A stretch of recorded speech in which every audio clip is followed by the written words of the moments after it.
Pues vamos a hablar un poco de lo que ha sido la semana, ¿no? Sobre todo el caso de José Bretón, que sigue dando que hablar, porque hoy hemos conocido esta mañana que la editorial Anagrama dice que sigue hacia adelante con la publicación de su libro, ¿no? Que no ve que haya nada ilegal. Ahora voy a leer el artículo y la nota de prensa que ha mandado Anagrama y la que ha dado el propio autor. Y vamos a ver en qué se contradicen ellos mismos, ¿no? Así que es una cosa que vamos a hacer, que empecé a hacerla esta mañana en el canal de Los Cafés, pero no me dio tiempo porque tuve que salir, que tenía una cita, tenía que ir a la peluquería. Y me gustaría hacerlo aquí en el canal principal para que todos veáis lo que ha sucedido, ¿no? Anagrama dijo que, Anagrama es la editorial, que paraba o paralizaba la distribución del libro y que iba a ponerlo en manos de sus abogados a ver si había algo que pudiese ser ilegal. Y hoy nos hemos levantado con la noticia de que vuelven a decir que van a publicar el libro, ¿no? Vamos allá, a ver qué dicen. Vamos a leer primero lo que es la noticia, ¿no? La noticia con la que nos hemos despertado esta mañana, ¿no? Y dice así: el escritor del libro sobre José Bretón y la editorial Anagrama se defienden. Está escrito con el mayor respeto hacia las víctimas. Dice: la editorial Anagrama ha defendido este viernes su derecho a publicar el libro del odio. El odio, escrito por el periodista Luis G. Martín. No es periodista, ¿vale? Lo pone, pero no lo es. Donde se recogen las confesiones de José Bretón sobre el asesinato de sus dos hijos, Ruth y José, ocurrido en el año 2011. Pero esperará a que las resoluciones judiciales se lo permitan. O sea, van a publicarlo cuando las resoluciones judiciales se lo permitan. Es lo que está diciendo, ¿no? Sí. Reafirmamos nuestro compromiso con la responsabilidad editorial y la libertad de expresión, sabiendo que ambas deben convivir. En este sentido, entendemos que la literatura puede y debe abordar estos temas sin dejar de lado la complejidad que representan, como hace Luis Gue en El odio. La Constitución reconoce el derecho fundamental a la creación literaria. Por ello, Anagrama considera que tanto el autor como la editorial están en su derecho de publicar esta obra, pero esperaremos a lo que las resoluciones judiciales indiquen. O sea, de momento no la van a publicar, pero si los jueces dicen que no hay delito en ninguna cosa de la que hay en ese libro, entonces lo van a hacer, ¿vale? Si valora emprender acciones legales contra la editorial, se valora. Así lo ha apuntado la editorial en un comunicado después de que la Fiscalía de Menores de Barcelona haya presentado una solicitud de medidas cautelares pidiendo la suspensión de la publicación del libro. Asimismo, la Fiscalía Provincial de Barcelona ha enviado un escrito a Anagrama en el que comunica que valoran emprender acciones legales ante la posible vulneración del derecho al honor, a la intimidad y a la propia imagen de los menores. El sello editorial suspendía la distribución el pasado miércoles, según confirmaron fuentes de la compañía Europa Press, a la espera del resultado de los análisis de sus servicios jurídicos, después de que la representación de Ruth Ortiz, la madre de los menores asesinados por Bretón, enviase un burofax al sello con un escrito en el que advertía de la ilegalidad de la publicación de este libro, previsto para su publicación el 26 de marzo y tras una advertencia de la Fiscalía de Córdoba. O sea, eso fue lo primero. Lo que pasa es que ya se ha metido por medio tanto Fiscalía de Menores de Barcelona como el Juzgado de Barcelona, ¿no? Comprende la sensibilidad que pueda suscitar la obra. En cualquier caso, Anagrama asegura que el tratamiento de la obra se aleja y rechaza cualquier intención que no sea la de presentar al lector la maldad del asesino. Ahora es cuando vamos a entrar en conflicto, porque ahora vamos a ver lo que dice Anagrama y lo que dice el escritor, pero nos vamos a ir al artículo que dijo el escritor y lo vamos a contraponer. O sea, vamos a ver qué está contándonos aquí o qué nos quiere vender aquí y qué nos decía o qué nos contaba en el artículo aquel que hizo tan bonito y tan famoso, ¿no? Dice: el lector la maldad del asesino, por lo que no justifica ni exculpa el crimen. En ese sentido, se muestra plenamente consciente de la monstruosidad de los crímenes y asegura que comprende la sensibilidad que haya podido suscitar la obra. Desde Anagrama somos plenamente conscientes de la monstruosidad de los crímenes cometidos por José Bretón y comprendemos la sensibilidad que puede suscitar la exploración de la condición del asesino que aborda el escritor Luis Martín en El odio. Añade: la compra con carne o capote, la comprara. En este sentido, argumenta que la literatura trata realidades complejas y dolorosas y compara el tratamiento de este crimen en el libro con el de otros autores como Emmanuel Carrere o Truman Capote y tanto otros escritores que han trabajado con materiales difíciles y controvertidos. La obra de Luis G. Martín intenta dilucidar una violencia extrema, las condiciones en las que se produce y las implicaciones fisiológicas y éticas de la crueldad como una pulsión en lo humano, explorando cómo la sociedad y la psicología individual convergen en actos que desafían la moralidad final. O sea, una persona que ni es psicólogo ni psiquiatra forense va a hacer eso. El odio está escrito con el mayor respeto hacia la víctima, defiende el escritor. Ahora vámonos ya a la parte que dice el escritor. Esto es lo que me interesa porque es lo que vamos a poner delante de un espejo con el artículo que él mismo escribió. O sea, no un artículo que alguien ha escrito o una entrevista que le han hecho que luego él puede decir, no es que la entrevista está mal interpretada o la entrevista no se ha puesto todo lo que yo dije. No, perdona, es un artículo que has escrito tú, por lo tanto es un artículo. Si lo pongo así, se le dejó la cabeza tapada. ¿Lo ponemos así mejor? Vale. Pues así se nos va a tener que vender a nosotros, que estamos chiquititos. O sea, no es un artículo que alguien haya escrito de una entrevista, perdona, es un artículo en el cual tú lo has escrito. Pero bueno, lo vamos a contraponer ahora cuando veamos qué es lo que dice primero él aquí, ¿no? Dice, por su parte, el periodista Luis G. Martín, que no es periodista, vuelvo a repetir, también ha emitido un comunicado en el que ha querido dejar claro que la obra literaria está motivada ante la repulsa de estos crímenes. Y ahora vamos a ver si es verdad que él repulsa estos crímenes, ¿vale? Empecé a escribir el odio porque era incapaz de entender que alguien pudiera matar a sus propios hijos. La violencia está a nuestro alrededor y a menudo dentro de nosotros. Vivimos en un mundo cada vez más convulsionado y colérico, pero hay un cierto tipo de violencia que no puede ser explicado de ninguna manera. La violencia vicaria es probablemente la más incomprensible de todas. Yo le digo aquí a Luis G. Martín que hay suficiente literatura técnica en la que te van a explicar realmente cómo es un narcisista, cómo es un psicópata, cómo es una persona igual que José Bretón. Entonces, no vengas a contar de que esto es caos y que aquí no se sabe lo que es, porque está súper argumentado y súper estudiado la mente y por qué actúan como actúan este tipo de personas, ¿vale? Así que, bueno, que él quiera decir, es que como yo he descubierto aquí la rueda, pues vamos a ponerlo, ¿no? Dice, yo, como la mayoría de los escritores que conozco, escribo para entender el mundo, para dar orden a lo que solo es caos, o caos ninguno, porque todo el mundo sabe lo que hizo José Bretón y por qué lo hizo. Para sujetarme a alguna certeza en medio de las arenas movedizas, para buscar respuestas a mis propios demonios. Este hombre todo lo basa en muy literario, ¿no? Muy, mis demonios, mira, la lucha interna que tengo contra esos demonios y por eso cojo a José Bretón y siento compasión. No, bueno, vamos a ver qué es lo que nos cuenta. Para sujetarme a esas certezas en medio de arenas movedizas, para buscar respuestas a mis propios demonios y a los demonios de la sociedad en la que vivo. De ese modo llegué al crimen de José Bretón, que contiene todos los paradigmas del mal con mayúsculas y que se convirtió en 2011 en un símbolo de la violencia machista en España, explica el escritor del libro. He visto lo que nombra violencia machista, violencia vicaria. No sé si esto tendrá que ver en que a Ruth le haya prestado todo su apoyo a la ministra de Igualdad, que igual tiene que ver. Y dice, vamos a caerle bien a los ministros, no vaya a hacer que se meta mano. O sea, quiero decir, en la entrevista de José Bretón vais a ver lo que se nombra la violencia vicaria y todo este tipo de cosas, ¿vale? Pero bueno, aquí sí la nombra bastante. Y quiere dejarlo bastante claro, violencia machista, violencia vicaria, en fin, todo este tipo de historias. Ahora vamos a ver el artículo que escribió, a ver si va en consonancia con esto que tiene aquí. Dice, justo después de hacer referencia a otras obras como las de Truman Capote, Luis G. Martín apunta y detalla el respeto con el que ha escrito esta obra, donde explica los crímenes de Bretón. El odio está escrito con el mayor respeto hacia las víctimas. Ahora vamos a ver si es verdad. El libro las víctimas, os digo una cosa, no son solamente, porque él es el primero que lo ha dicho, violencia vicaria, violencia machista, por lo tanto, para él las víctimas no son solamente Ruth y José, sino también la madre, Ruth, que también se llama Ruth. Es otra víctima. ¿Qué quiero decir con esto? Que tienes que hacerlo con respeto hacia los dos hijos, pero también con respeto hacia Ruth, que es otra víctima. Por lo tanto, no me vayas a vender la moto de que las víctimas son solamente Ruth y José. Tú mismo estás diciendo violencia vicaria, violencia machista. Y si la persona hacia la que lo has escrito con el mayor de los respetos te está diciendo que se sienta agraviada, pues con el mayor de los respetos uno coge y se retira, porque dice, mire usted, yo lo había hecho con el mayor de los respetos, pero si esta persona se siente agraviada por mi exposición, lo normal es que yo me retire, ¿no? Eso es lo normal si una persona a la que estás diciendo que es víctima y que tú lo estás haciendo desde el mayor de los respetos hacia esa persona, hacia esa persona, pues es lo normal es que te retires y te vayas, ¿no? Dice, el libro puede provocar dolor al reabrir heridas, pero no más que otros libros que se han publicado sobre los hechos o que las series audiovisuales Bretón, La mirada del diablo, emitida en 2023. El odio no da voz a Bretón, no da voz a José Bretón, ¿vale? Ahora vamos a ver el artículo que ha escrito, ¿vale? Pero bueno, el odio no da voz a José Bretón.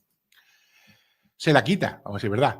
Niega su explicación de los hechos, le enfrenta con sus contradicciones. El odio, en mi humilde opinión, sirve para mostrar los laberintos de la infamia y de la vileza de un asesino, nada más y nada menos. Vamos a ver ahora lo que es el asesino y lo que él siente hacia el asesino.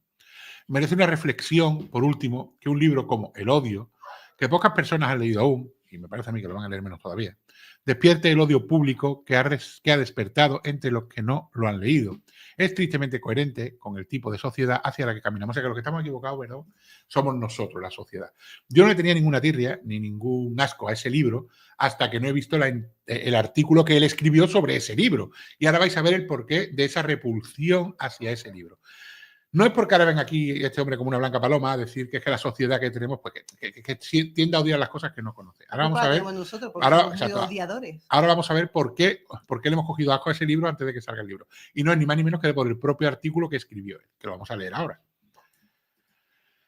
En la sociedad que vivimos, sustituye el pensamiento crítico, termina concluyendo Luis G. Martín. Es un hombre que tiende, y os lo digo desde ya antes de irnos a la segunda parte en la que vamos a ver lo que cuenta, que tiende a prejuzgar a la sociedad y ponernos de más malos que él y su familia. Y voy a decir por qué, porque ahora vais a ver el artículo que le escribió, donde él fue criado en la compasión. Bueno, lo vais a ver y vais a ver de qué está hablando, ¿no? Vamos allá, dame un segundito. ¿Qué está mirando ahí? Una cosa. Vale. Aquí está. Coño, no lo he compartido. Vale, ahí lo tenéis. Este es el artículo, ¿no? Vamos a ver qué es lo que cuenta y vamos a ver qué es lo que dice. Cara a cara en la cárcel con José Bretón, el asesino de sus hijos, me pudo la impaciencia.